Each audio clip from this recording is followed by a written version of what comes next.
తెస్తానని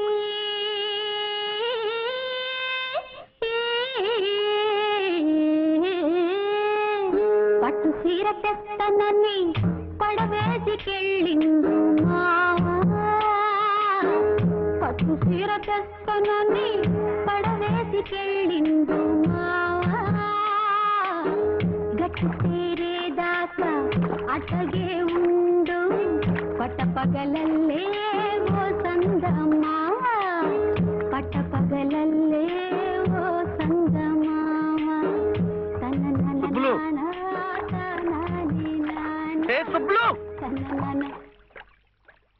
ఏం శివయ్యా అదేంటి పట్టపగల్లో చందమామ గురించి పాడుతున్నావు?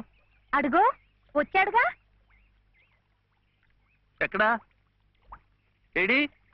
నువ్వే. ఏ కాదా? గుండ్రటి మొహం, చక్రాల్లాంటి కళ్ళు, ఎన్నెలల్లే నవ్వు. అయితే పాడుకో. ఏ శివయ్య కాస్త వచ్చి ఈ ప్రదేళ్ళు అందడం లేదు.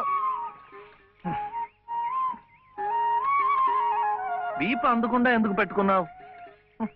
మీ ఆడాలతో ఎప్పుడు ఇదే గొడవ. తాలిబొట్టు తెస్తానని తాళరేవుకెళ్ళిండు మావా తాలిబొట్టు తెస్తానని తాళరేవుకెళ్ళిండు మావా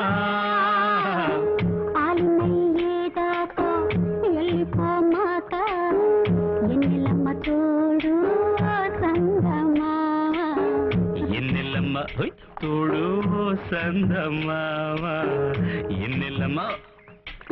అబ్బా ఏమైంది?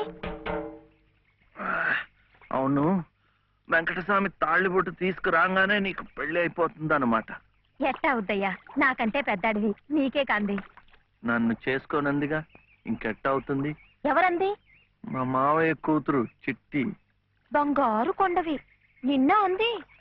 ఎందుకంది? మా నాయనమేమో శివయ్యని నీ మొగుడు చిట్టి అంది. చిట్టేమో నేను నీ పెళ్ళానా బావా అని నన్ను అడిగింది. నాకేం తెలుసు, నానమ్మ అడుగు అన్నాను. అన్నిటికీ నానమ్మ అనేవాడికి పెళ్ళందుకు పెళ్ళందుకు అని చెప్పి నా తల మీద మొట్టకాయ వేసి వెళ్ళి ఓసి పిచ్చి మొద్దా, మంచి పని చేసిందిలే. ఇదిగో ఓ మంచి లగ్గం చూసాయి, మన ఇద్దరం మనవాడేద్దాం. ఏంటి శివయ్య వింటున్నావా? లేదు, బొందు కంటుకుంటున్నావు.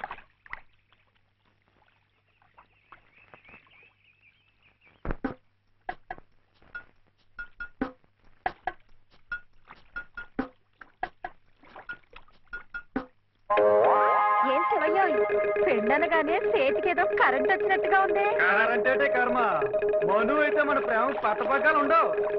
ఊరి సచ్చినోడా నువ్వా? ఎల్లెలా ఏటే సుబ్బులు, చెయ్యి మారగానే సాకు తగిలిందటే చుట్టుకున్నావు. పట్టేవాళ్ళ బుద్ధేంటో ఆ చెయ్యి వాటంలోనే తెలిసిపోద్ది. కంటకని పెడితే పెట్టనుకుంటా. చేతి పని ఆపితే మన పని చూసుకుందాం. పదండి పదండి. అయితే మనది రామదండ అన్నమాట. మనం సీతను వెతకాలి. అవును. ఇందులో నా పని ఏంటి? కోతి పని అంటే హనుమంతుడు అన్నమాట. కోతి పని మాని చేతి పని చేసావనుకో కత్తిరిస్తారు. ఏంటిది? తోకని.